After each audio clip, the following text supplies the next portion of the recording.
Hey guys, Mr. B XRP here, and welcome back. Today is May 6th of 2020. Please hit the subscribe button and the notifications button if you want to be notified and subscribe to my channel. I apologize for not having a video in the last week. I have just, my business has been very demanding of my time, but here I am today and I'm glad to be here and I have a lot I want to talk about. So let's start rolling here. I'm on Coin Paprika. And Bitcoin's at 91.88. Seems like it's trying to get comfortable above $9,000. It's up about 6.73% over the 7-day. Ethereum's at 207, and it is down about 3.49% over the 7-day. And XRP is just under 22 cents, and it is down about 3.85% over the 7-day. So let's get rolling here. I was looking at Bitcoin on Fiat Leak, and there was quite a bit of activity earlier. It looks like it's moving along now. Excuse me. If anybody wants to know how Fiat Leak works, I just did a video. So if you go down on my videos, a couple of videos down, I have a complete explanation of how this works, why some of these are moving faster than others, why some of them are bigger than others. So check out my video if you want to learn more about Fiat Leak, and I found it very interesting. So hopefully you will as well. And it looks like XRP is just under 22 cents as well on Fiat Leak. So moving on. Okay, Bitcoin halving is just 5 days away. So obviously the price has been moving up. What I think a lot of people need to do and is if you go, actually this is buybitcoinworldwide.com. I just Googled the Bitcoin halving. I'm not promoting the site, but this is where I landed, so it's for the clock. But if you go here and scroll down, it will show you the chart of the last two halvings, right? So I think they're 4 years apart. So this one was 2016, this one was 2012, right? So what I wanted to point out to you is, and by the way, I'm not a big Bitcoin guy, but I'm just kind of talking about it because it's, it's a topic of conversation these days. So there's kind of a buildup up to the halving if you see here. And by the way, I'm not a chart guy. I'm not an investment advisor. I mean, I'm just sharing with you what I'm seeing here. And that's why I wanted to direct you guys to the site, because you guys should look at this chart. But what I wanted to point out to you was there's a slight buildup to the halving, and then it looks like it explodes after the halving. I wish there was the months here so you can see how many months it took to build up to that point. But my point is, and then here's the halving in 2016. There was a little bit of a build up, kind of still built up after, and then boom, it shot up after that. So anyone that's expecting Bitcoin to double before the halving, that's not historically what it's done. But it has built up to the halving and then went crazy after the halving. I still don't own any Bitcoin, so I just, I actually heard the Modern Investor talk about Bitcoin the other day on his channel, and he was talking about, and don't quote me, but I think he said if Bitcoin gets to 14 or 16,000, that transactions are going to be $14 a transaction, but nobody's going to care because Bitcoin's going to be worth so much. I don't believe that. I mean, I don't believe that for a second nobody's going to care, because they're certainly going to care. I mean, if you look at, and I wish I had pulled it up, if you look at the white paper of Bitcoin, the first line of the white paper says a peer-to-peer method of payment, right? And it also says in that very first line, without a third party. Well, how is the miner not a third party if they can increase their fees to $14? I mean, they're a third party, and there's actually a fourth party, and the fourth party is the exchange that you have to go through if you want to get back out to fiat. Now, some people say, oh, I'm never going back out to fiat. Well, I got news for you. Your creditors only take fiat right now, for the most part. Very few creditors. You can't make your car payment. You can't make your rent payment or your house payment, your mortgage payment. You need fiat. So on Bitcoin's first line of their white paper, I think they've kind of failed on it, because it says it's peer-to-peer without a third party, and there's actually 4 parties involved. There's the person sending the payment, the person that intends to receive the payment, the person who's mining the payment, right, who sets the price of the mining, And then if that person that received the payment wants to actually use the money to buy a cup of coffee or to pay their mortgage or their rent, they've got to get out through a financial institution. So anyway, just wanted to share that with you. I'm not being negative on it. I just want you to know the expectation isn't the halving. It's after the halving is when things tend to happen. And then as we've seen with XRP, it's after Bitcoin peaks is when XRP historically has taken off. Now, I'm not saying that's going to happen again, but that's what we've seen in the past. So interesting stuff. We'll see how it plays out. Okay, Coinbase. Coinbase had posted this back on April 29th. This morning we saw degraded performance with brief periods of downtime for Coinbase and Coinbase Pro, blah, blah, blah, blah, blah. Everyone out there knows the moment the market starts to move, there's always a crash with Coinbase. And let me tell you, I use Coinbase and I use Coinbase Pro and I like their product. It's clean, the interface is great, but you can't depend on it. You won't be able to run there and make a trade if you need to make a trade when the time happens, because historically, whenever the volume gets crazy, they go down. So I'm not here to preach negatively about Coinbase. I still use them. I still like them. I believe in having initial sell points set up in Coinbase Pro ahead of time, so that if you can't get in, at least your trades would happen. Something that people may want to consider, and that's something that I do.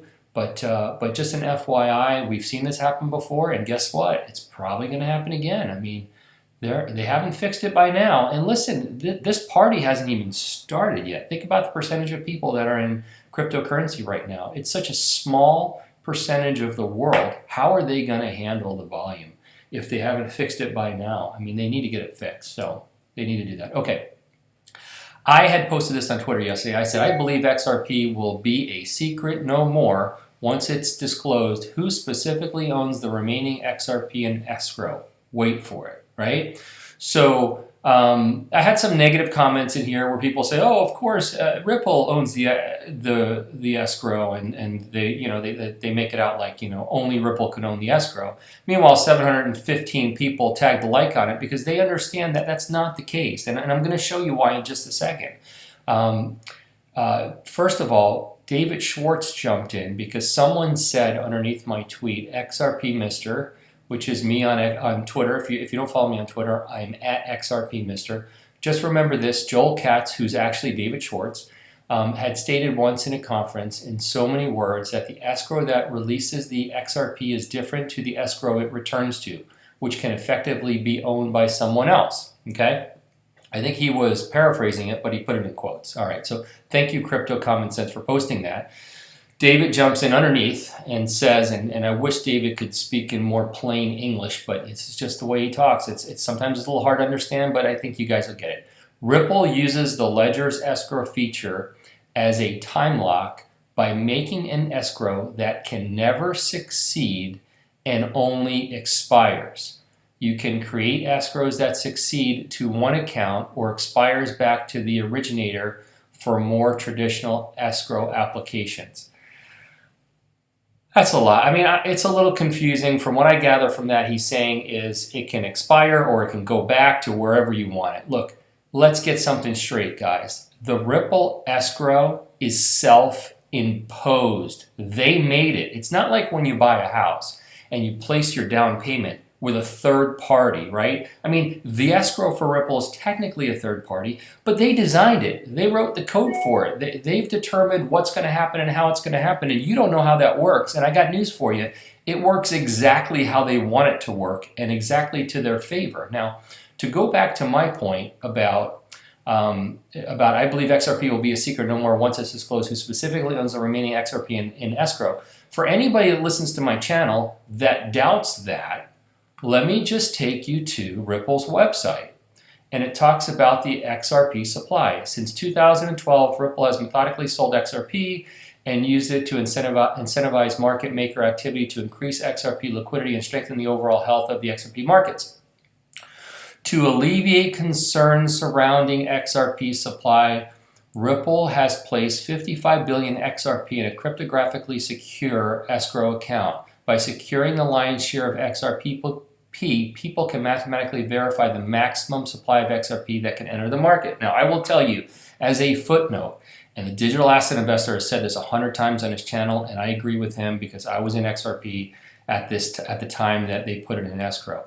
When they put the XRP in escrow is when the price started moving, okay? Somebody can pull up that chart and marry that together and tag me on Twitter, and I will retweet that. So if anybody wants to take the time to show the date that XRP was put and go ahead and show the price chart right after, that's when the price started moving, period. It just happened. Now, my point is, if you come down here underneath in the little writing on the bottom, it says, as of April 26, 2020, total includes business development agreements that are still pending. Well, guess what, guys? This escrow, the $49 billion and $500 million XRP in escrow, it can all be allocated to someone else. It could be 10% allocated to somebody else, 50%, 80%, 90%. It says it right here. Who in their right mind would think that banks, potentially the IMF, maybe governments, whomever wants XRP has taken possession of it yet? I don't think they've taken possession of it yet. I think it's being held in escrow. And we may find out when PolySign opens that PolySign may be holding some of that, those funds, and we may see it move out of the escrow here. So listen, when the XRP was put into escrow is when the price moved, and I believe when this escrow becomes transparent is again when the price is going to move. But that's just me. That's just what I think. But I think that's going to be a big day. Now, if Ripple ends up doing an IPO, I'm pretty sure they're going to have to disclose who owns the escrow, because they can't make it look like they own the escrow, because they're going to have to show what their assets are and what their liabilities are. So this is going to have to get very transparent, and PolySign might be what that transparency is. So that's why I made that tweet. For people that didn't understand, I wanted to explain it. And anybody that wants to do a chart and show how the price started to go up after the escrow, I think that would be awesome. Tag me on Twitter, because I want to share that. But I distinctly remember that was the case, is when it started moving. Okay, moving on. David Schwartz, he has fun trolling the XRP community. I mean, let's just call it what it is. He loves doing it. And he posted this, said, okay to drink mojitos on Cinco de Mayo.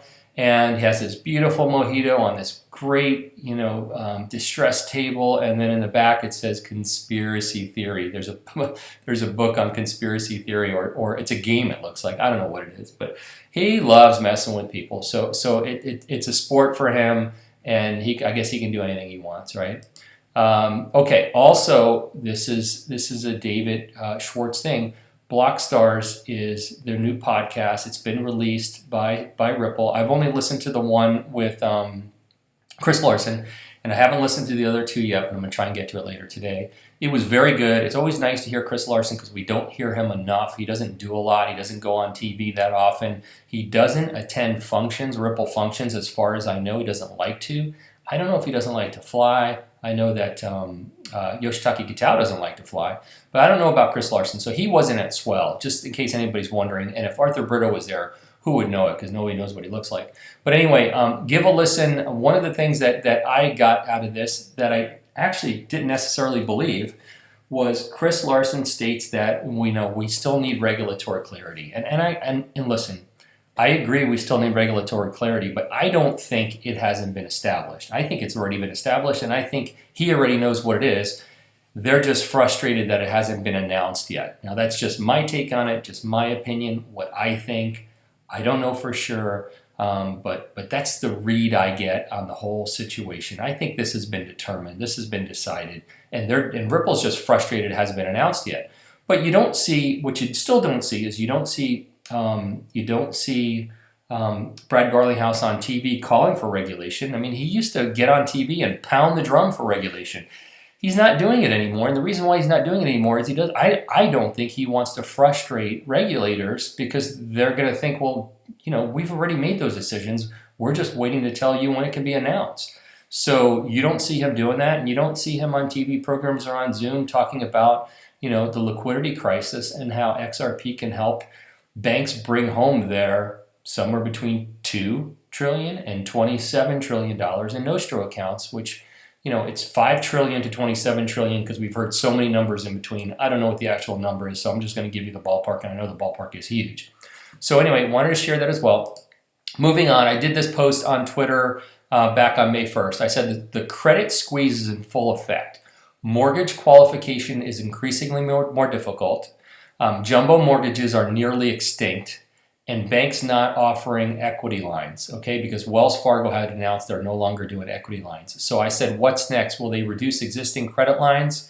Well, they will reduce existing credit lines and even cancel others. So listen, this is my experience. I'm in the real estate business, guys, and my experience in the last economic crash was credit lines that people had on their houses and maybe even on their businesses. The banks pulled back the lines. In some cases, they canceled them. So businesses who are waiting for their PPP loans, I still haven't heard on mine. And I called my bank today and they said, we can't tell you anything. And I told them, I move so much money through your bank every year and you can't even give me an answer. Meanwhile, I know people who use small community banks who got funded in days. So the bigger the bank, the harder it is to get funded.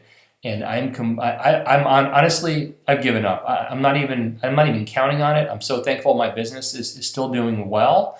But keep an eye out. If you're a business or you're a homeowner and you're counting on credit lines as being a line of defense or a safety feature, you had better look at your credit lines and decide what you want to do with them, because historically, they go away or they get pulled back or reduced. So, and I got news for you. You may ask your banker if that's going to happen and he says no, but he doesn't know that it gets announced tomorrow it's going to happen. So I'm not giving you financial advice. I'm just telling you, be smart.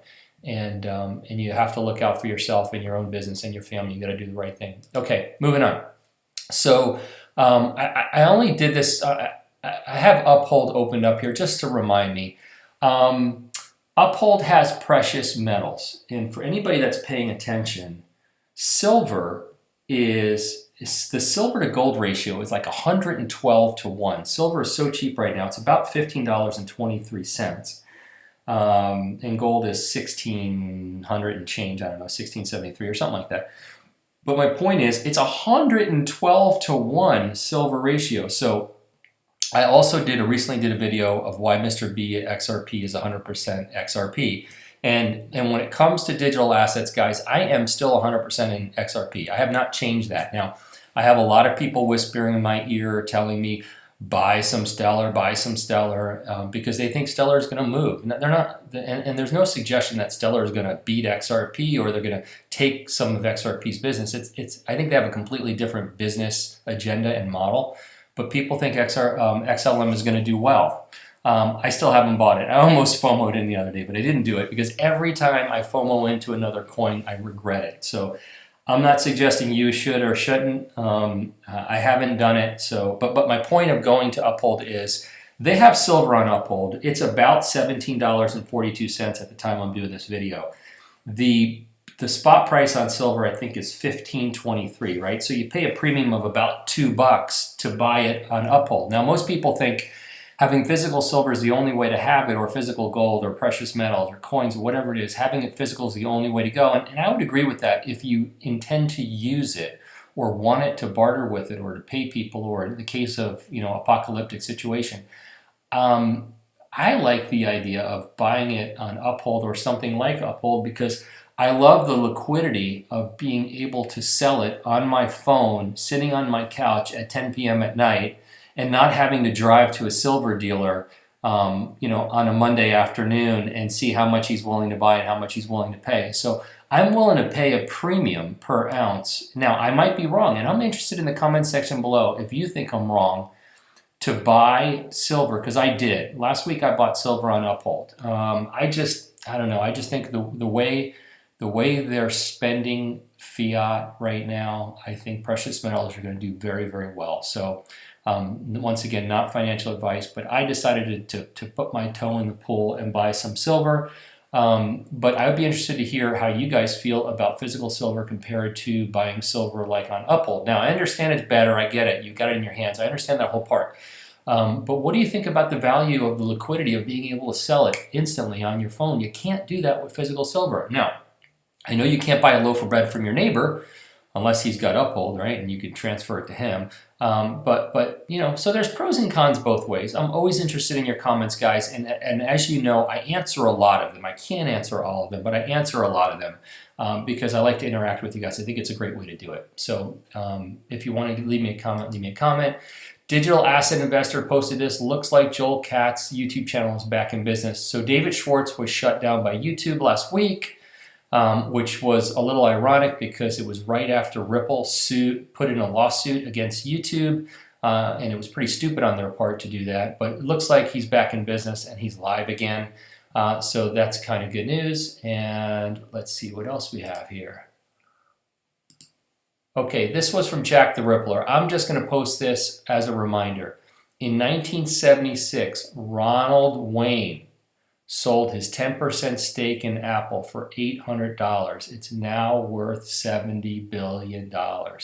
Well, when people ask me how long I'm going to hold my XRP, and this is just my opinion, I say I'm holding it 0 or hero. And that's it. That's where I'm holding it because I am never going to be a Ron Wayne. It's never going to happen. So that's my goal is 0 or hero. That's where I'm going. And moving on. Okay, I posted this the other day because, you know, I think people need to hear this, and I'll give you an example. And here you go. I posted this on Twitter. There are people who survive and others who will thrive moving forward. You must reinvent yourself and your business by adapting to the new normal and seeing into the future. And then I use a term from Survivor. Outwit, outplay, outlast. Guys, life is a game of last man standing, okay? So if you have a business that's being challenged right now, you need to think outside the box. You need to change your business practices. You need to maybe try and not imagine it's you, but it's a friend that's in your situation because you might be able to project better advice if you're not immersed in the situation and emotionally involved in it. Or get friends around you that you trust and tell them the challenges you're having and get some feedback from them on what you might be able to do to better your situation. I will tell you this, in the last economic crisis when we had the housing bubble burst back in 2008, I had already been a real estate broker for many years, but I worked for another company. That's the year I started my own company. And in the 12 years of being in business, you know, my company, we've helped over 600 people 600 families with their moves, and we've done nearly $500 million in real estate business. So it was in the middle of the nightmare that I decided to open my own business. And the reason why I did that was I could be more profitable working for myself than I could have been at that time working for my broker. And that's the decision I made, and it worked out to my favor. So my challenge to anybody who's in business today is listen, people are going to do well in this tough time. Figure out how you can do well. Remember, there's multiple economies, right? There's the economy of the country, there's the economy of the world, but the economy that you need to stay focused on is the economy in your house. So stay focused on your own economy. Don't be dragged down by all the other gloom and doom. You need to admit that there's problems out there, but then stop and figure out how you're going to get your piece of the pie. Because if you just focus on your piece of the pie with a laser focus, you can succeed and do well in any economy. Okay, so don't let it get you down, all right? Okay, last thing. This is from Billionaire Quotes. That podcast, launch it. That blog, start it. That book, write it. That idea, flesh it out. I would think it would say flush it out, but okay. That app, develop it. That gift, put it to use. That life, live it. Guys, don't wait. This is not a dress rehearsal, okay? I always challenge people to look at how many weekends they have left in their life. Here's how you do it. I know it sounds morbid, but it's meaningful. Whatever your age is, expect you're going to live to be 78 years old. Subtract your age from that. That's how many years you have left. Multiply it times 52. That's how many weekends you have left in life. It's not a lot. Okay? And that's what you need to focus on. You don't focus on yesterday. You don't focus on 20 years ago. It doesn't matter. It's gone. You can't get it back. Focus on forward. Focus on what you have left and treat every weekend like it's valuable because you only get so many of them. I hope that's helpful to you guys. Thank you for listening. I'm not a financial advisor. I'm not an accountant. I'm not a PPP loan recipient. And I'm not a crypto expert. These are my opinions only. Don't make any financial decisions based on anything I say. This video is intended for entertainment purposes only. Please like and subscribe. If you haven't subscribed by now, guys, I guess you never will. But if you want to, please do. I implore you to. And hit the notifications button if you like. And share my videos with anybody who you think might like them, appreciate them, benefit from them. And I thank you all for listening. It really means a lot to me. Have a great day.